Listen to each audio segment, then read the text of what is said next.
warahmatullahi wabarakatuh. Alhamdulillahi rabbil alamin, wa bihi nasta'inu ala umurid dunya waddin.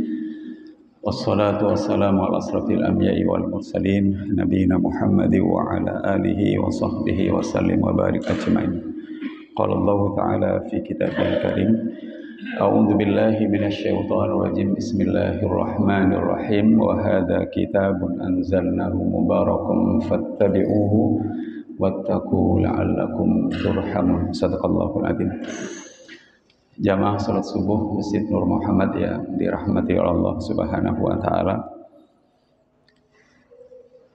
Pada tahun 1800-an di Pendopo Kabupaten Jepara, sebuah kabupaten yang kita tahu adalah kabupaten tempat kelahirannya salah satu pahlawan nasional, yaitu Raden Ajeng Kartini. Jamaah, beliau ini mendekati ulama besar yang baru saja mengisi pengajian di Pendopo Kabupaten Jepara itu. Orang Jepara biasanya memanggil beliau ini dengan Mbah Kiai Haji Muhammad Soleh Darat. Kiai Haji Muhammad Soleh Darat ini adalah putra dari Kiai Haji Umar. Siapakah Kiai Haji Umar? Kiai Haji Umar itu adalah tangan kanan Pangeran Diponegoro yang memimpin seluruh ulama di Jawa bagian utara ketika terjadinya perang Diponegoro. Perlu diketahui perang Diponegoro itu berlangsung di selatan, di Yogyakarta, Jamaah.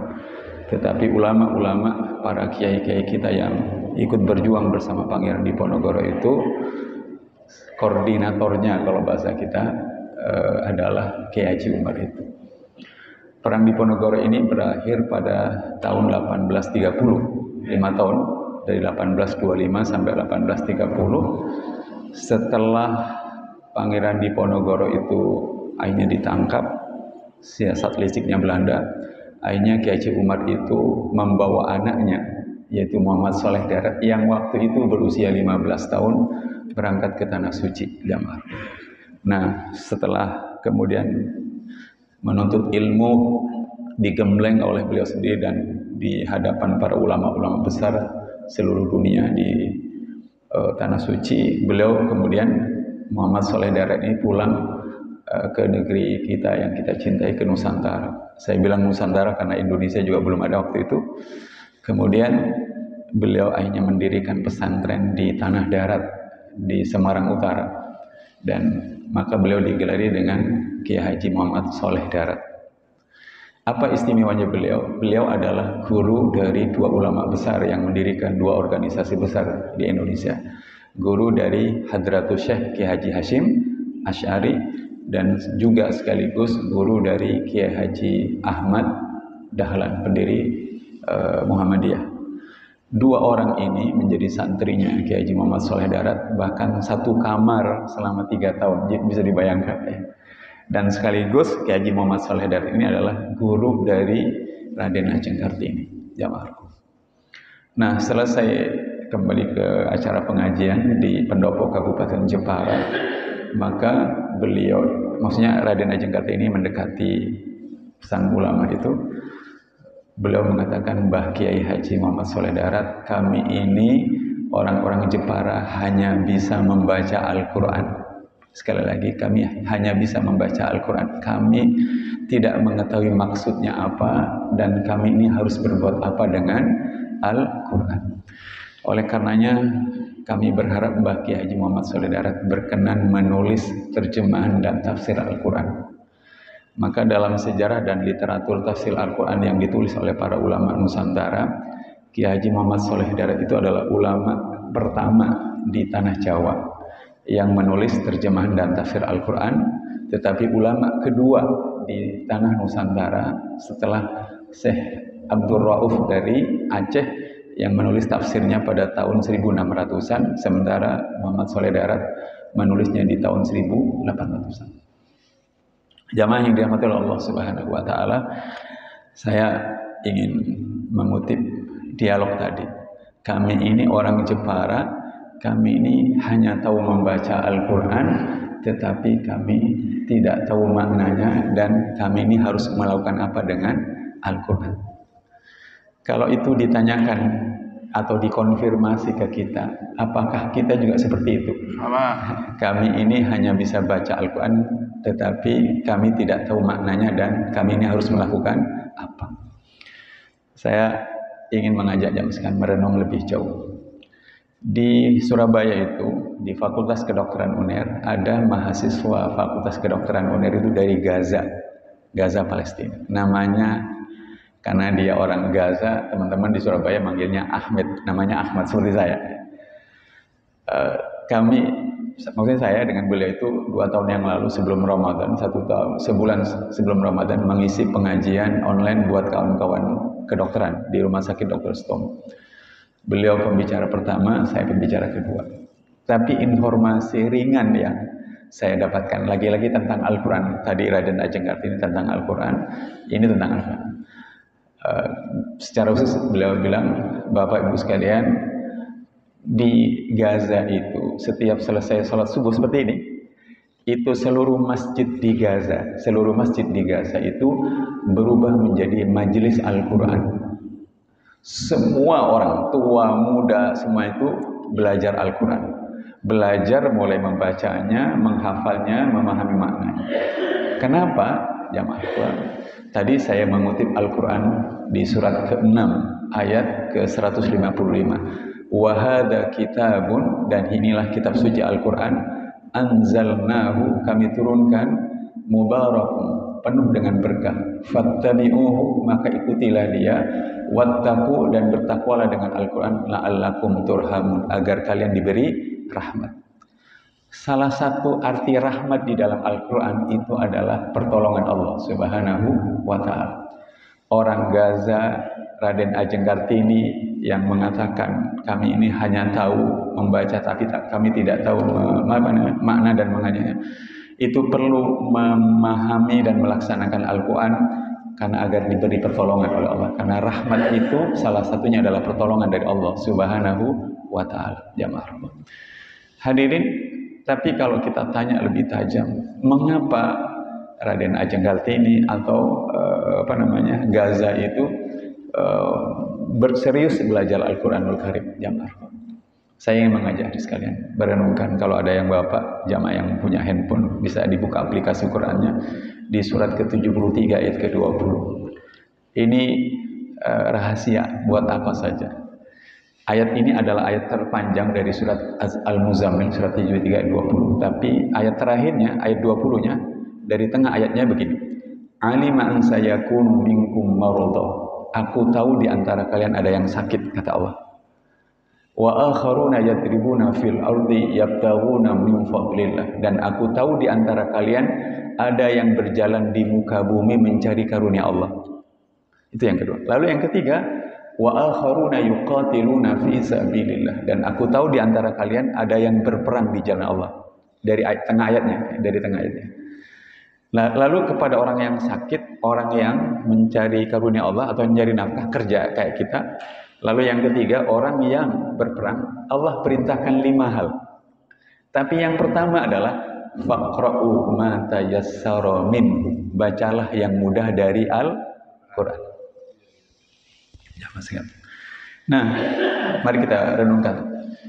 Tanggal 29 Juli saya pas ke Kalimantan Timur, memberikan training ke kawan-kawan di Kalimantan Timur di sekolah-sekolah. Hari Sabtu tanggal 29 Juli saya mau pulang ke Surabaya, mampir dulu di Balikpapan, ada pengajian subuh seperti ini, masjidnya Islam Rumah.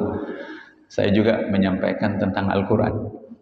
Tapi yang paling menarik bukan soal ceramah saya, tetapi jamaahnya ada 2. Satu namanya Pak Lukman, Ustadz Arkom. Saya mau cerita, saya ini pas COVID kemarin adalah orang yang kena COVID yang seri Delta. Seri Delta itu seri yang paling ganas itu. Malam itu Ustadz Arkom, saya merasa hidup saya akan berakhir. Kalau kena Delta itu luar biasa. Jadi saya akhirnya memutuskan untuk membaca Al-Quran sebanyak-banyaknya. Tadi di surat 73 ayat ke-20, kepada Allah, orang yang sakit Allah minta bacalah yang mudah dari Al-Quran.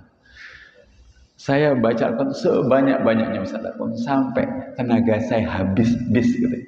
Saya nanya begini, Bapak baca apa sih Pak?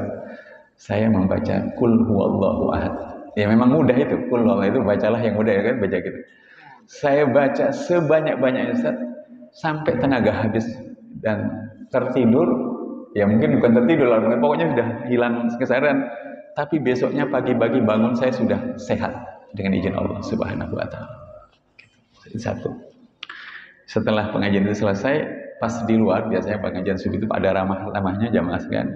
Ada jamaah lain namanya Pak Agus, Ustaz saya mau cerita, tapi nggak enak tadi pas Ustaz masih. Saya mau cerita sekarang pada Ustaz Ankom.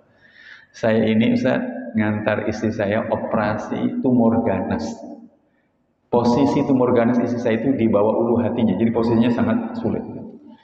Operasi itu berjalan lancar, tapi persoalannya dokter dan perawat yang melakukan operasi pada istri saya itu dihadapkan pada situasi sulit setelah operasi, yaitu satu, istri saya itu banyak mengalami pendarahan atau banyak keluar darah. Yang kedua, air yang digunakan oleh mereka sepanjang operasi justru banyak masuk ke dalam tubuh istri saya, sehingga tubuh istri saya itu kembung, Ustaz. Nah, dokter dan perawat tidak bisa mengeluarkan air. Saya juga bingung, apalagi saya. Tetapi saya tiba-tiba ingat bahwa istri saya itu Ustaz Arkom adalah orang yang suka membaca Al-Quran. Lalu saya berinisiatif memutarkan bacaan Al-Quran dari handphone saya, lalu saya perdengarkan ke telinga istri saya. Ajaib, setelah sekian waktu, sekian menit tentu saja, dokter dan perawat yang tadinya tidak bisa mengeluarkan air dari tubuh sang istri itu, tiba-tiba air itu bisa dikeluarkan dengan izin Allah. Dan pelan-pelan istrinya kemudian sadar, siuman, bisa normal. Sekarang masih ada orang. Itu yang kedua. Yang ketiga, tanggal 12 Agustus saya ngisi pengajian di Sidoarjo, namanya Masjid Anillah. Kali ini unik, seorang jamaah, saya lupa namanya, tapi usianya 70 tahun lebih. Beliau bilang, Ustaz, saya ini alhamdulillah masih bisa membaca Al-Quran setiap 10 hari hatam 30 juz. Usianya 70 tahun. Dan mushaf yang digunakan itu ukuran kayak handphone itu, mushaf saku. Jadi hadirin kalau punya mushaf yang saku itu yang dia baca. Nggak pakai kacamata? Enggak Ustaz. Itu hebat. Nah, dia cerita soal penyakitnya. Saya ini Ustaz, pas COVID kemarin kena Delta juga. Nah, ini berbeda dengan yang di Balikpapan. Saya malam itu susah bernafas, susah. Memang salah satu orang kena COVID kan begitu, susah bernafas.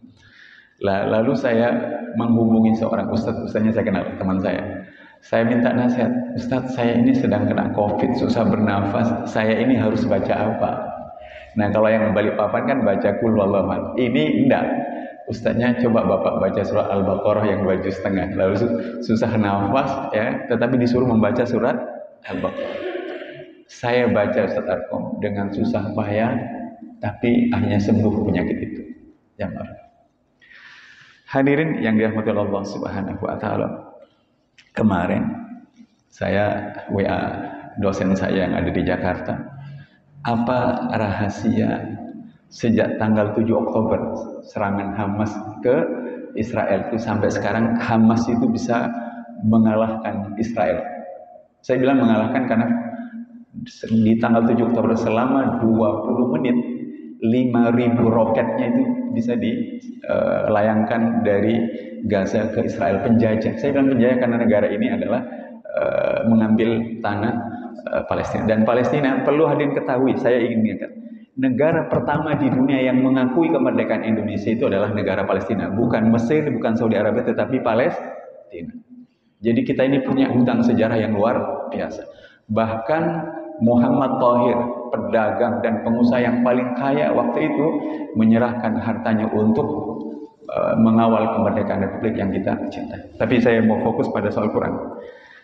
Apa rahasianya kenapa penduduk Gaza dan pejuang Palestina itu bisa melawan Israel penjajah? Katanya kuncinya tarbiyah Qur'aniyah dan tarbiyah jihadiyah.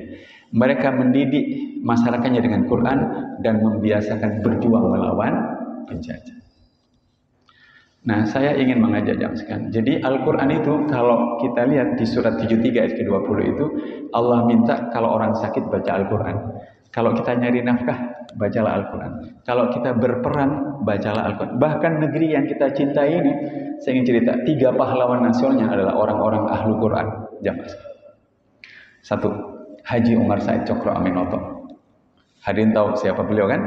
Tapi tidak banyak orang yang tahu kalau beliau ini adalah jebolan pesantren Tegal Sari Ponorogo. Pesantren Tegal Sari Ponorogo ini istimewanya adalah 1, 3 orang kiai besar pendiri pesantren Gontor, 3-tiganya alumni pesantren Tegal Sari. Bukan hanya alumni tapi keturunan pendiri pesantren Tegal Sari, Mbah Kiai Haji Hasan Besari. Terkenal itu. Kalau ke Ponorogo orang dengar istilah Mbah Kiai Haji Hasan Besari.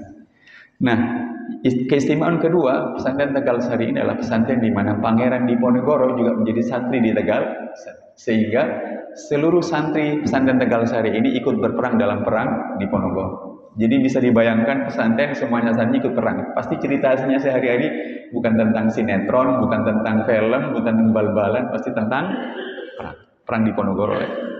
Nah, apa istimewa Cokro Aminoto? Cokro Aminoto itu dalam sebuah buku yang berjudul Cokro Aminoto dari Santri Menuju Guru Bangsa, karya Michael Marsabesi, beliau disebut-sebut pada tahun 1931 Cokro Aminoto itu sakit, jamaah. Nah, pada malam hari ketika istirahat tiduran itu, tiba-tiba keluarga yang menjaganya itu dikagetkan karena Cokro Aminoto itu tiba-tiba mengigau, kata orang Madura ngajak. Nah, ngajaknya itu atau ngigaunya itu bertakbir, Allahu Akbar, Allahu Akbar, Allahu Akbar, dan setelah itu membaca Al-Quran dengan sangat fasih, kata anggota keluarganya. Bacaan Qurannya itu lebih fasih dan lebih indah dibandingkan bacaan pada saat bacaan waktu ngigau itu lebih indah dibandingkan pada saat dia terjaga. Kalau tadi imam kita membaca seindah itu, ya kata keluarganya lebih indah dari bacaan waktu terjaga. Kan heran orang sakit kok ngigau, takbir dan bacaan. Lalu anggota keluarga yang menjaganya berinisiatif membangunkan, ditepuk-tepuknya jamaah sekalian.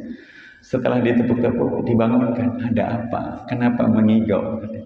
Cokro Aminoto makin membuat bingung anggota keluarga yang menjaganya. Ada tamu, bayangkan orang tidur kedatangan tamu. Terus siapa yang datang? Rasulullah SAW yang datang. Kalau hadirin tadi pagi, tadi sebelum itu bermimpi Rasulullah, ya benar itu Rasulullah. Dalam hadis Rasulullah, hadis sahih bahwa Rasulullah tidak mungkin diserupai oleh setan. Tapi pertanyaannya adalah, kenapa Cokro Aminoto itu sampai ngigaunya itu baca Al-Quran? Pasti alasan utamanya karena sehari-hari pasti suka membaca Al-Quran.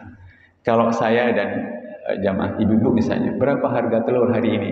Kemungkinan kalau ngigaunya itu berapa harga telur? Berarti pedagang telur dia, ya kan?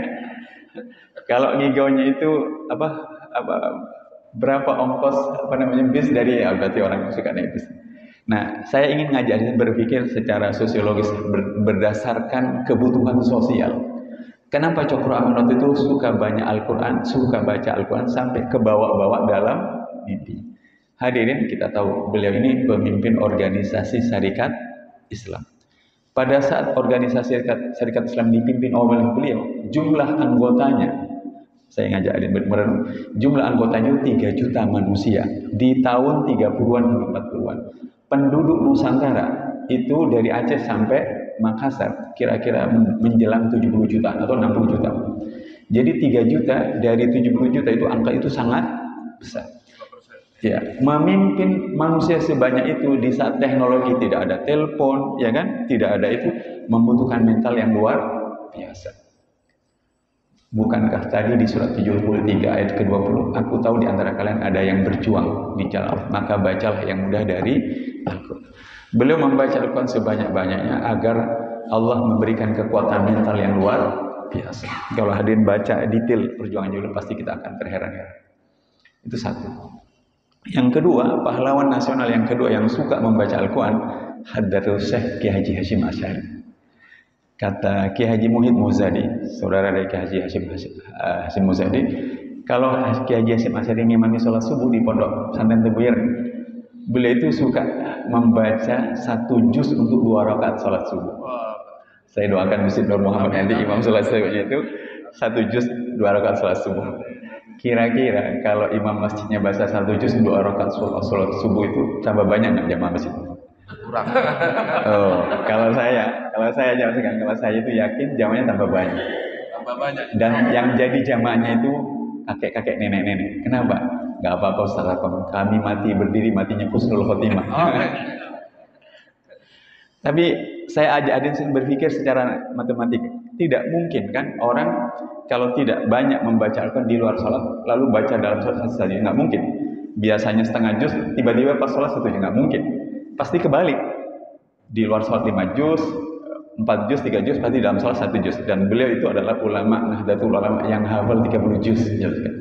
Dan ulama kita yang sangat membanggakan, yang oleh otoritas penguasa Masjidil Haram, beliau diberi izin untuk mengajarkan kitab Sahih Bukhari. Itu Kiai NU ahli Sahih Bukhari, Kiai Haji Hasyim Asy'ari. Makanya gurunya sendiri Kiai Haji Muhammad Khalil Bangkalan, kalau setiap bulan Ramadan itu setelah Hasyim Asy'ari pulang dari Tanah Suci di usia 28 tahun, beliau itu suka dari Bangkalan ke Jombang hanya untuk mendengarkan pengajian Sahih Bukhari yang dijelaskan oleh mantan murid itu. Luar biasa dahsyat sekali. Tapi saya ajak Adin berpikir, kenapa beliau itu membaca 1 juz untuk 2 rakaat sholat subuh? Tadi jawabannya pasti di luar sholat subuh, pasti jauh lebih banyak membaca Al-Quran. Saya ngajak Adin berpikir ini. Waktu beliau pulang dari Tanah Suci di usia 28 tahun, beliau naik haji 2 kali. Pada usia 21 tahun dan usia naik haji pulang karena istrinya dan anaknya meninggal di sana. Lalu berangkat lagi dan pulang pada usia 28 tahun. Nah, waktu itu ayahnya Kiai Asy'ari nanya, "Nak, kamu mau buat pesantren di mana?" Kata sang Hasyim Asy'ari yang masih 28 tahun, "Ayah, saya mau buat pesantren di Tebu Ireng." Langsung arahnya marah dan kurang berkenan. "Bagaimana bisa engkau ingin membuat pesantren di tempat seburuk itu?" Karena Tebu Ireng waktu itu tempat pelacuran, perjudian, maksiat, pokoknya semua tempat maksiat itu ada di situ. Belanda yang bikin. Nah, akhirnya beliau bilang begini, "Ayah, kalau memang Islam itu rahmatan lil alamin, pasti Islam itu bisa memperbaiki keadaan."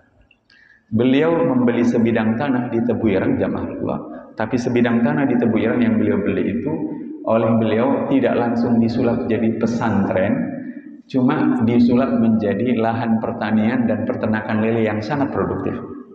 Kenapa? Karena orang-orang Tebu Ireng itu tanahnya banyak disewakan pada Belanda. Jadi kalau uang sewa yang mereka terima dari Belanda habis, mereka gampang diajak ke tempat-tempat seperti itu.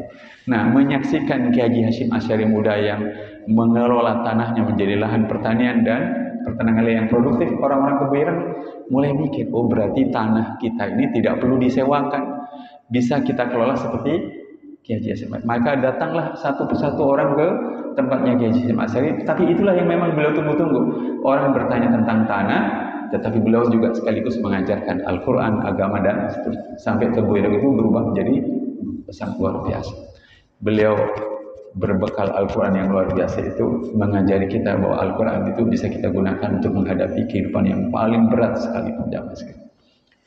Pahlawan nasional yang ketiga yang tidak kalah hebatnya adalah tokoh Muhammadiyah, mantan Ketua MUI, Profesor Dr. Haji Abdul Malik Karim Anwar, Profesor Dr. Hamka. Beliau ini selama masa presiden pertama dipenjara 2 tahun 4 bulan atas tuduhan yang tidak pernah terbukti. Beliau dituduh melakukan kudeta ketika berceramah di sebuah tempat di Kalimantan, tetapi itu sebenarnya akal-akalan PKI saja, mohon maaf teman sekalian.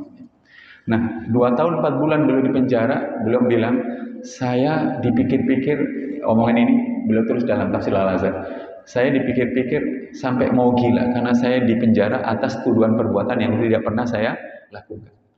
Lalu beliau bilang, saya melakukan 3 hal selama 2 tahun di penjara. Membaca Al-Quran sebanyak-banyaknya. Yang kedua, membaca kitab-kitab tafsir yang boleh dibaca dan dibawa ke dalam penjara. Dan yang ketiga, menulis tafsir Al-Azhar sendiri. Jadi kalau kita di Indonesia ini, salah satu tafsir terkenal adalah tafsir Al-Azhar. Nah, tafsir Al-Azhar yang beliau tulis itu di dalam penjara selama 2 tahun 4 bulan selesai 28 juz, bayangkan. Yang Kalau saya tidak di penjara, tafsir 28 juz ini saya butuh 20 tahun. Untung saya di penjara, makanya saya bisa menulis 28 juz. Saya punya teman di Surabaya itu masuk rumah sakit, dirawat seminggu, hafal 1 juz. Saya bilang, kamu masuk rumah sakit seminggu lagi lah, biar hafal. Tapi itu hikmahnya di penjara. Yang luar biasa, selama 2 tahun 4 bulan beliau itu membaca Al-Quran. Kalau tadi nulis tafsir asal, ini membacakan khatam 150 kali selama 2 tahun 4 bulan. Atau saya hitung perharinya beliau membutuhkan waktu 5 juz teman sekalian. Ya. Mudah-mudahan cerita ini menarik. Saya lanjutkan.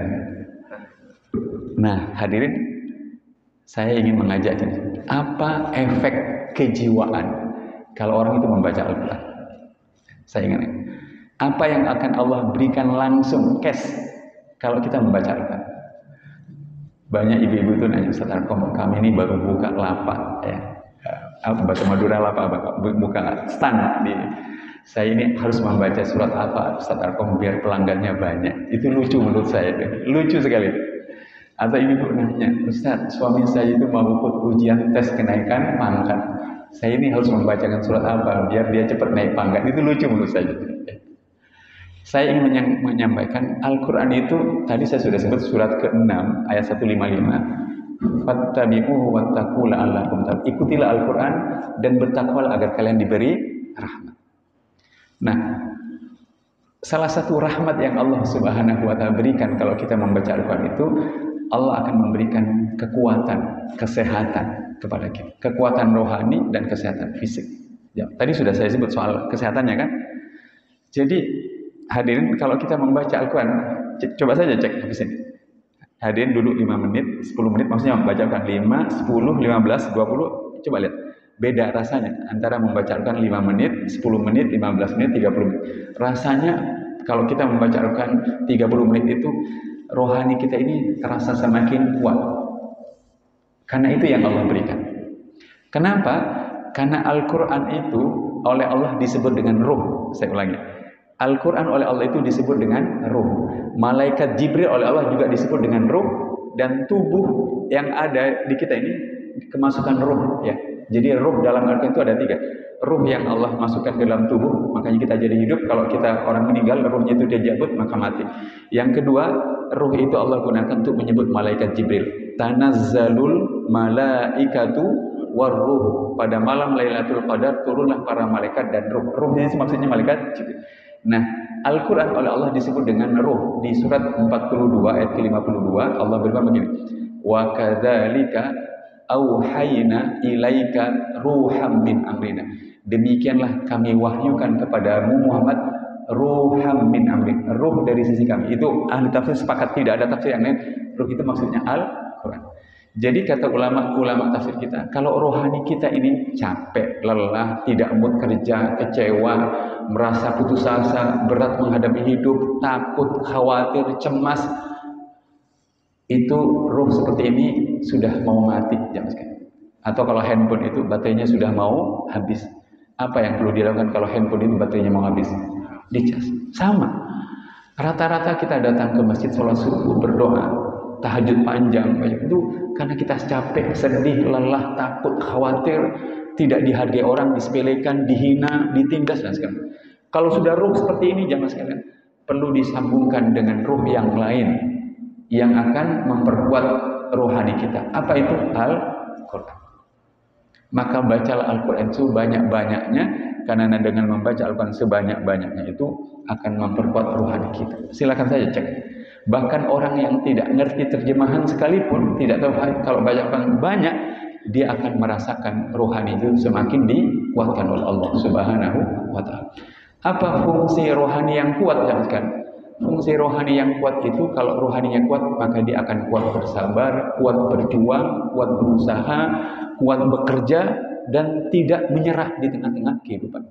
Hadirin, kan banyak orang bilang, memang Ustaz Arkom enak ngomong sabar itu, tapi sulit dilakukan. Ngomong begini nih, karena dia tidak punya tenaga. Memang Ustaz Arkom enak ceramah, tetapi tidak bisa sabar, tidak gampang diucapkan jujur, dan Kenapa orang bisa begitu? Karena rohaninya tidak kuat untuk mempraktekkan kesabaran dan mempraktekkan kejujuran. Kalau rohaninya itu dikuatkan, dia akan bisa berlaku sabar, berlaku jujur dan seterusnya.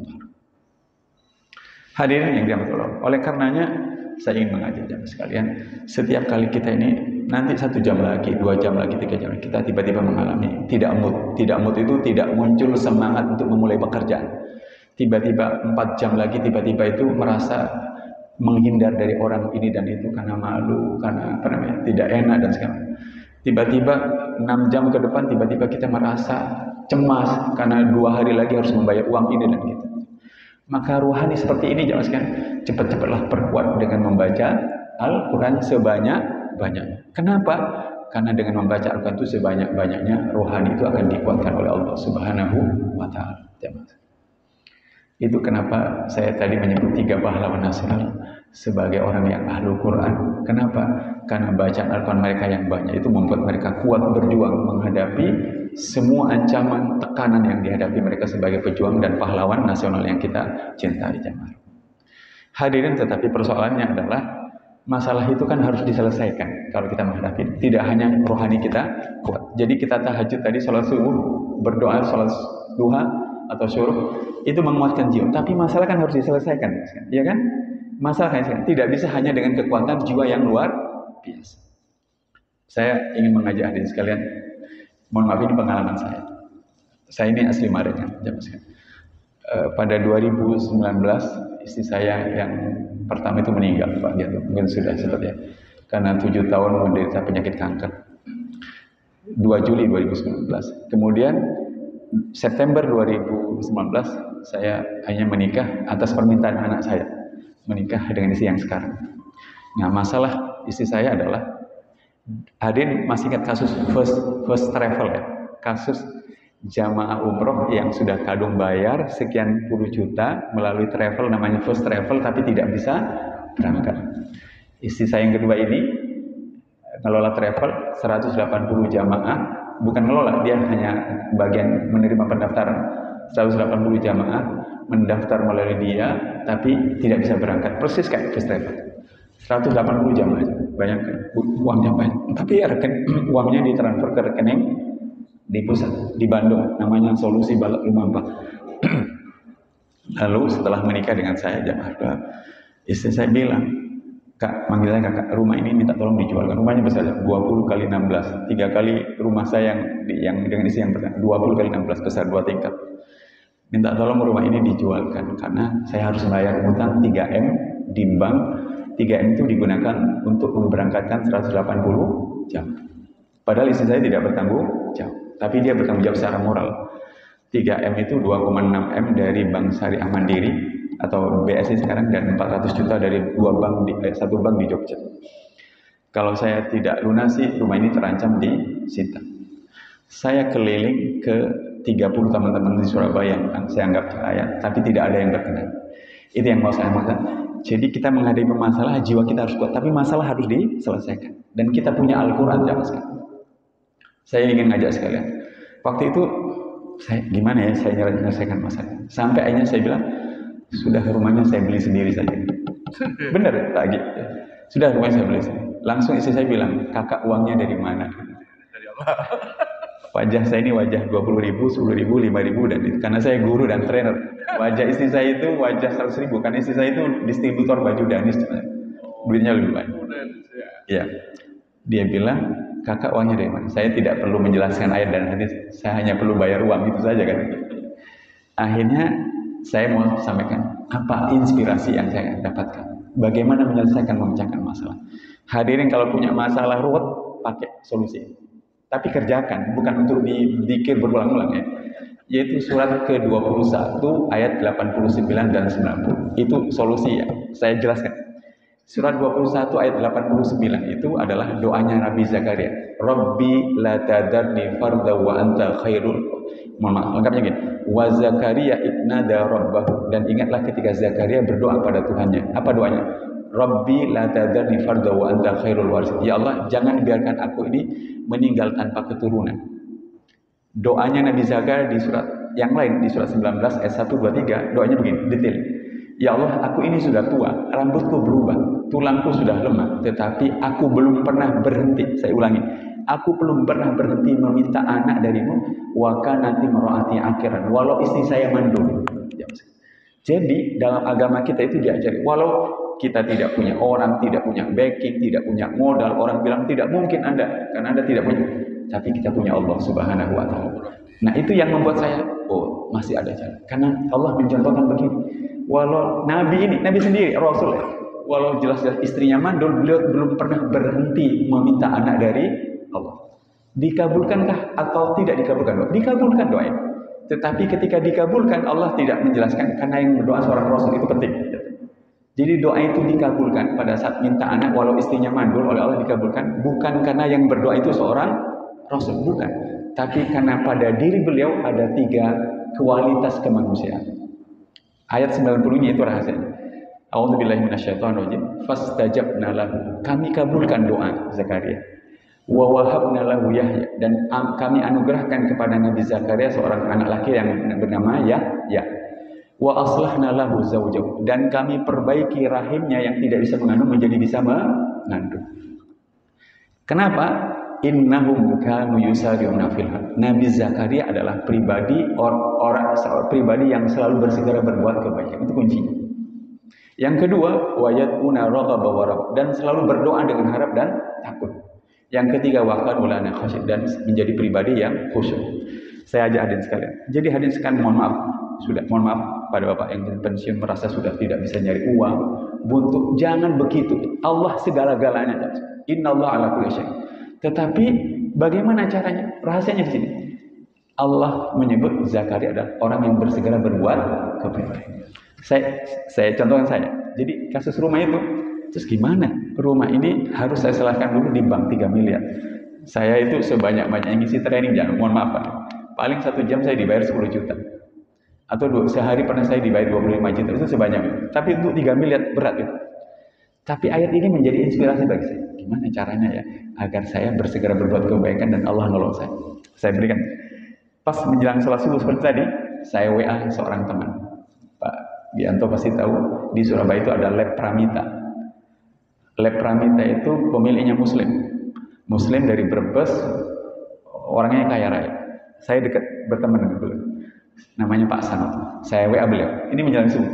Pak, saya mau mengadakan program wakaf tafsir Al-Azhar. Maksudnya mau mengadakan program memberikan tafsir Al-Azhar buat guru-guru Al-Quran, imam masjid yang hafal Quran, pokoknya orang-orang yang mengajar Quran. Sebanyak 20 paket tafsir Al-Azhar, 1 paket harganya 2,5 juta. Berarti 20 paket harganya 50 juta. Saya biasanya kalau SMS beliau pagi, nanti dibalas siang, begitu.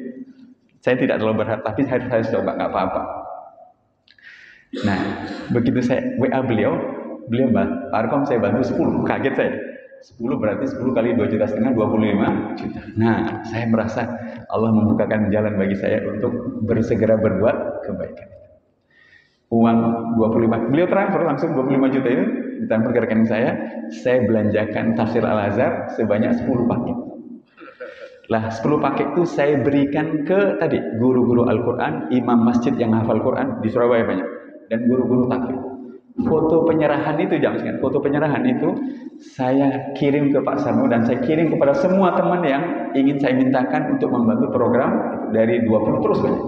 Ada yang tahu berapa jumlah tafsir Al-Azhar yang bisa saya himpun dari teman-teman yang saya ajak untuk program wakaf? Sebanyak 250 paket kali 2,5 juta. Jadi 250 kali 2,5 juta berarti 625 juta. Saya bisa memberikan itu kepada banyak orang, ya. 250 berarti 250 orang. Saya dapat fotonya dari beliau itu, saya kirim pada semua orang. Saya dapat uang dari penerbit 10 juta, 30 juta. Lalu saya bilang, ini uang untuk bayar rumah 10 juta. Lumayan, saya agak dipercaya sama istri saya. Kali ini tidak lagi bilang kakak uangnya dari mana. Dia mulai percaya, ini wajah ini sudah diberi rezeki. Setelah itu saya bayar 30 juta dari tafsir. Setelah itu menakjubkan 10 juta, 30 juta, 100 juta, 130 terus.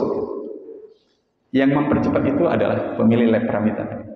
Beliau bilang, Pak Arkom, setelah beberapa bulan isi training di pesantren saya di Jawa Timur, berapa saya harus bayar Pak Arkom? Saya bilang, Bapak jangan bayar saya, Bapak bantu saja rumah besar Al-Quran. Jadi rumah tadi saya jadikan rumah besar Al-Quran. Saya buat yayasannya, NPWP-nya ada, rekeningnya ada, lengkap. Bapak bantu saja rumah besar Al-Quran yang saya kelola. Saya ingin menerapkan ayat bersegera berbuat kebaikan. Pokoknya kalau bersegera berbuat kebaikan, Allah nolong. Nolongnya melalui orang-orang yang kita kenal, asal kita bisa memberikan kebaikan. Saya ngisi training dari Surabaya ke Brebes itu setahun jam saya. 3 hari ngisi training kepala sekolah, guru, santri, pokoknya 3. Nggak mau dibayar saya. Akomodasi kereta api pulang pergi ditanggung.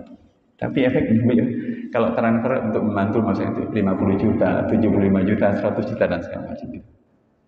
Hadirin bisa memahami kan? Kalau ada masalah, silakan baca Al-Quran. Tetapi apa yang Al-Quran itu minta kerjakan.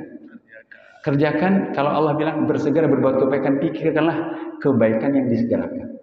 Kalau kita ini bertetangga 100 orang, saya jamaah sekalian, sebagai orang yang datang itu pulang dari Surabaya ke Sumeneb, saya bawa oleh-oleh nggak banyak, 1 bungkus makanan saya berikan pada tetangga nomor 1. Pulang lagi saya bawa oleh-oleh, saya berikan oleh-oleh pada tetangga nomor 2, sampai 100 kali semua tetangga saya kasih 100 oleh-oleh bergantian, walaupun harinya beda-beda. Pada hari ke-101 saya tiba-tiba bilang ke Pak Gianto, Pak, saya ini handphone saya hilang, dompet saya juga hilang, padahal di handphone dan itu ada dokumen penting, saya tidak bisa melakukan. Lalu saya bilang, Pak, bisa nggak saya dipinjami uang 50.000 saja, saya mau ngurus untuk ke bank dan segala macam. Real kan, kebutuhan saya nyatakan tidak untuk aneh-aneh kan. Saya bilang, Pak, sebentar saya nggak punya uang, cuma saya omongkan pada jamaah yang tetangga yang 100, di share di grup. Ini saat pulang dari Surabaya, monggo, handphonenya hilang, dompetnya hilang, dia butuh uang 250.000 untuk ngurus ke. Kira-kira kalau saya minta bantuan seperti itu dibantu atau tidak? Pasti dibantu. Kenapa? Biasanya Allah itu menolong kita itu melalui orang-orang yang pernah kita berbuat baik kepada dia. Itu penting. Jadi saya bilang katakan, hati-hati, Anda ini jangan seenaknya sendiri, sombong, takabur, merasa pintar di hadapan orang. Hati-hati, orang itu tidak suka begitu pada Anda. Tapi kalau Anda tulus menghargai orang, menghormati orang, menepati janji, menolong orang, orang itu respect pada Anda. Banyak kan? Saya tidak mau bicara orang yang ada orang hebat, doktor, profesor, dia cuma angkuh, sombong, takabur, begitu bertetangga, orang nggak mau nolong. Kenapa? Bukan dia tidak kerjakan, sikapnya yang tidak baik. Maka bersegera berbuat kebaikan itu adalah kebaikan itu bisa senyum, bisa ketulusan menghormati orang, mendengarkan orang, membantu orang dan segala macam kebaikan lakukan dengan baik. Orang dibantu dengan tidak tulus, mau bantu, mau membalas, apalagi dibantu dengan sangat tulus dan miskin. Singkat cerita, saya merasakan keajaiban yang luar biasa. Jadi rumah besar Al-Quran itu tadi yang saya beli dari istri saya sendiri itu. Per kemarin, bulan kemarin, hutang di Bank Syariah Mandiri dari 2,6 sudah nyusut tinggal 450 juta, dan 400 juta hutang di Bank Jogja itu sudah selesai dengan izin Allah Subhanahu wa Ta'ala. Saya merasakan mukjizatnya Al-Quran itu begitu jelas. Semoga bermanfaat. Saya hanya bercerita beberapa hal, tetapi mudah-mudahan cerita itu memotivasi kita semua. Mari kita berdoa, mudah-mudahan Allah memberkahi pertemuan pagi kita. A'udzubillahi minasyaitonir rajim. Bismillahirrahmanirrahim. Alhamdulillahirabbil alamin. Allahumma shalli ala Muhammad wa ala ali Muhammad. Allahumma arhamna bil Qur'an waj'alhu lana imama wa nuran wa hudan wa rahmah. Allahumma dzakkirna minhu ma nasina wa 'allimna minhu ma jahilna warzuqna tilawatahu ana al-laili wa atrafan nahar waj'alhu lana hujjatan ya rabbal alamin. Ya Allah, rahmati dan kasih sayangilah kami dengan Al-Quran yang kami imani, kami baca, kami amalkan dalam hidup kami. Jadikan Al-Quran yang kami perlakukan seperti itu ya Allah, sebagai pemimpin hidup kami, penerang kegelapan hidup kami, penunjuk jalan kami, dan penyebab kami mendapatkan kasih sayang-Mu di dunia dan di akhirat nanti. Ya Allah, ingatkan kami dengan Al-Quran manakala kami melalaikannya. Ajarkanlah kami bagian demi bagiannya manakala kami tidak mengetahui tentangnya. Berilah kami rezeki berupa kesempatan untuk membacanya Al-Quran, membaca Al-Quran dengan penuh keimanan, pemahaman dan untuk dilaksanakan dalam seluruh hari-hari yang kau takdirkan bagi kami ya Allah. Jadikan Al-Quran yang kami perlakukan seperti itu sebagai pembela kami kelak di hari kiamat, di hari perhitunganmu ya Allah. Rabbana atina fid dunya hasanah wa fil akhirati hasanah wa qina adzabannar wa qina adzabannar wa qina adzabannar. Subhana rabbika rabbil izzati amma yasifun wa salamun alal mursalin walhamdulillahi rabbil alamin. Bapak sekalian, mohon maaf kalau terlalu lama saya bercerita dan berbagi, tetapi mudah-mudahan Allah memberkahi dan meridhai kita. Subhanakallahumma wa bihamdika asyhadu an la ilaha illa anta astaghfiruka wa atubu ilaik. Mohon izin sekalian, saya ini sedang merawat ibu saya di Rumah Sakit Kalianget karena sudah 10 hari di Rumah Sakit Kalianget dan kondisinya belum sadar. Jadi mudah-mudahan Allah memudahkan beliau. Wabillahi taufiq wal hidayah. Wassalamualaikum warahmatullahi wabarakatuh.